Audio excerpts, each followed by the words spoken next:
Why the jump in home runs?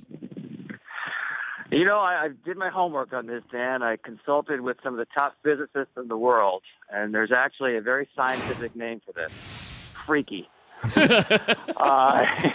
It makes no sense. This is now 2 years in a row of double-digit increase in home runs. Now, the only other times that's happened in baseball history, there's a clear reason why it's happened. Expansion in '93, players coming back from war in the '40s, the ball in the 1920s, the lowering of the mound in 1969. There's nothing that's changed, at least to an obvious eye, with the game in the last couple of years. But it started in the second half of last season, a tremendous spike late in the year.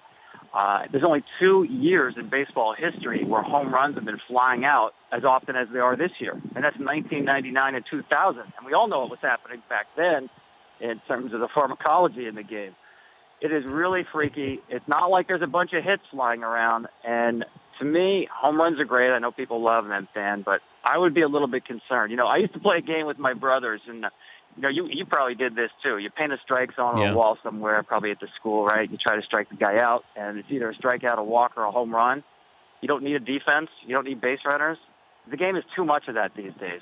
Too much strikeout, walk, home run. We're not seeing an increase really in run scoring or in certainly stolen bases or hits. We're just seeing a one-dimensional increase, and that's in home runs. But I also think the velocity has something to do with it as well, that when you do connect, you are going to hit a home run. And I don't know if the fact that everybody throws 95 now has something to do with that.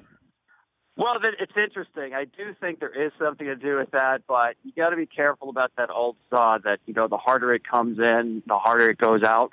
Because now that we do have, for the last couple of years, StatCast to measure basically everything in play, some of the longest home runs have been hit on off-speed pitches. So it's not a direct correlation. I do think, though, what we talked about in terms of velocity, where you got to get started sooner and sell out for velocity. You can't read and react. I do think velocity correlates to home runs in that regard. The Dan Patrick Show, weekday mornings on Audience.